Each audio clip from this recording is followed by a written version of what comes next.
everyone, my name is Laura Landers. I'm an AmeriCorps member with the Arkansas Reads program. The Literacy Council where I volunteer is the Ozark Foothills Literacy Project, OFLP for short. I hope you will join me each week in reading and discussing a book, one chapter at a time. Feel free to discuss in the comments. All I ask is that we keep it friendly. Also, please click on the registration link in the description box below and fill out the form to become an official member of the YouTube Book Club. Heroes of America Illustrated Lives. Clara Barton and the American Red Cross by Eve Marco. Chapter illustrations by Pablo Marcos. Cover illustration by Jordi Torres. To start from Chapter 1, click the link in the description box below. Chapter 6. Civil War. "Are we there yet, Aunt Clara?" Stephen Barton asked excitedly. Stephen was tall for 14, and he walked fast, but he practically had to run to keep up with his aunt. "We're almost there, Stephen," Clara said, slowing down a little. The streets in Washington, D.C. were still unpaved, and it was easy to slip and fall, particularly on a day like today when so many people had come out to see the new president.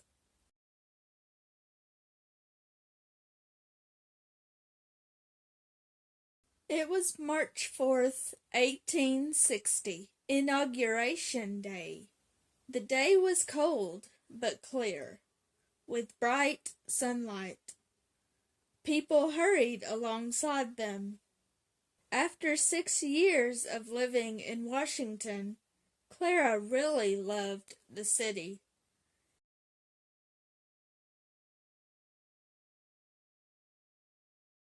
It was still not finished.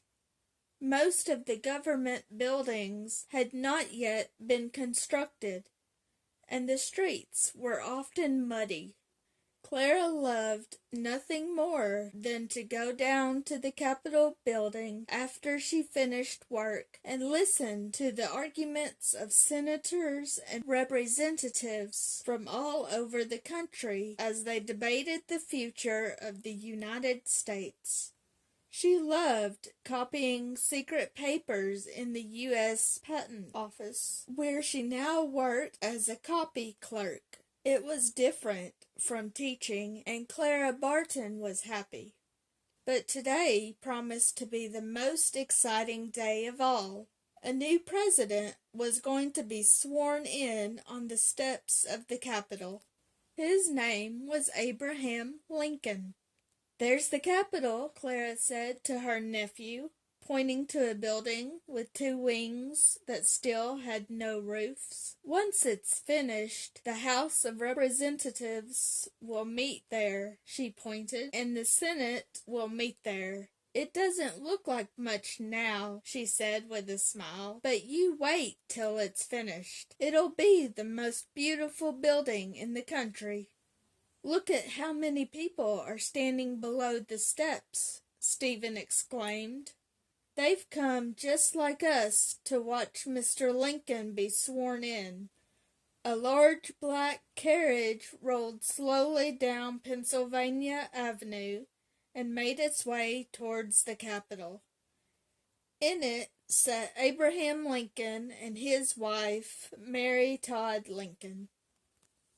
"He's so tall, Aunt Clara," Stephen exclaimed.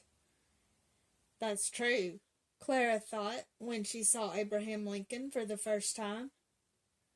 "He's tall and thin, but he looks so sad." As the carriage passed on its way to the Capitol, the crowds cheered and waved to the new president. but he didn't wave back. "He looks like he has something on his mind, Aunt Clara," Stephen said. "I'm afraid he does," Clara said thoughtfully. Even as she said this, she heard the shout of a newspaper boy as he hawked the newspapers in his hand. "Lincoln inaugurated today! Southern troops surround Fort Sumter. Read all about it." "Is anything the matter, Aunt Clara?" Stephen asked. "Something is very much the matter," Clara said, biting her lip.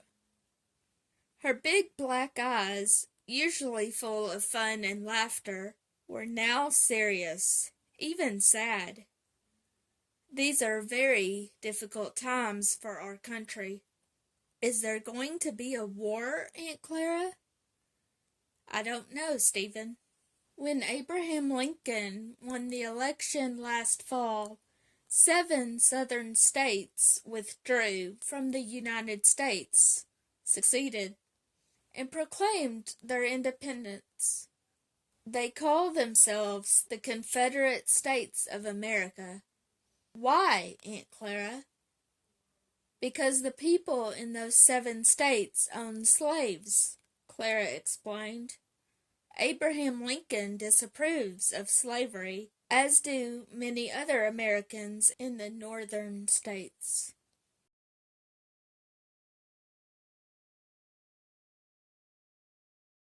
"Lincoln wants the country to do away with, abolish slavery, but slave owners in the southern states refuse. It's against our Constitution to secede, but those states have left the Union." Clara looked at Stephen. He was only 14, still too young to understand how terrible a war could be. Suddenly, tears came to her eyes. In several years, Stephen would be old enough to serve in the army, like so many other young men. He might get hurt. He might even die. "I still hope there won't be war, Stephen," she said. "I'm sure that's what Mr. Lincoln hopes too." Suddenly, they heard great cheering and applause. They looked up. Abraham Lincoln was walking up the steps of the Capitol toward a man wearing a black robe.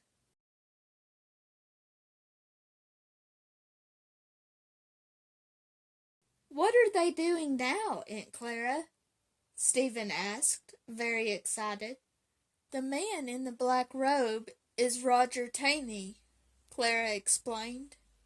"He's the Chief Justice of the United States Supreme Court, and he will administer the oath of office to the new president." The two watched as Abraham Lincoln put one hand on a Bible and raised the other hand.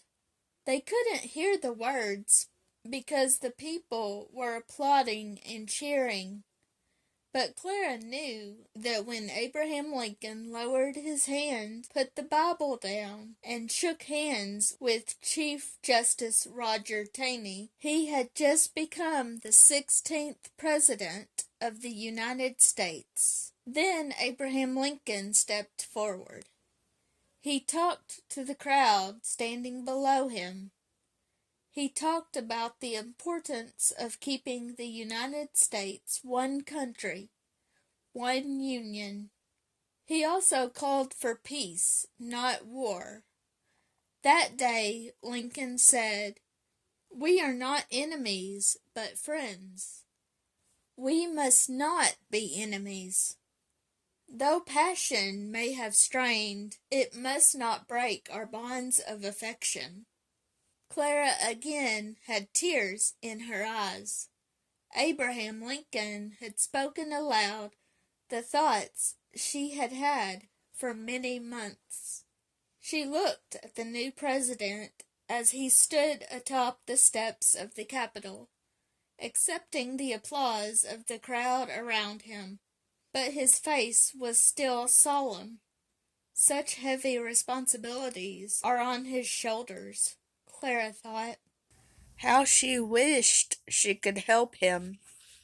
How she wished she could help keep the country out of war. But there was little Clara Barton, or anybody for that matter, could do.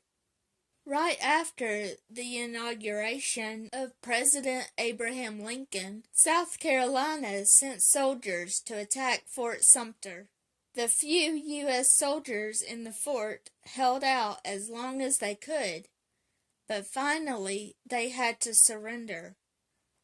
The Southern Army had many more soldiers and many more weapons. On April 14th, 1861, Fort Sumter was taken over by South Carolina. The next day, President Lincoln issued a call throughout the North for 75,000 soldiers to halt the rebellion in the South.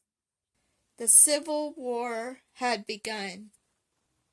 Clara Barton, Chapter 6, Discussion Questions. Number 1. How did Stephen feel about seeing the inauguration of the new president? Have you ever seen a government official or other public figure in person before? How did you feel about the experience? Number 2. Why did President Lincoln look so sad and solemn in this chapter? What do you think he meant when he said, "Though passion may have strained, it must not break our bonds of affection"?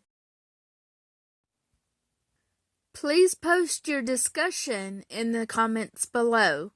Also, remember to click on the link in the description box below to fill out the registration form and become an official member of the OFLP YouTube Book Club.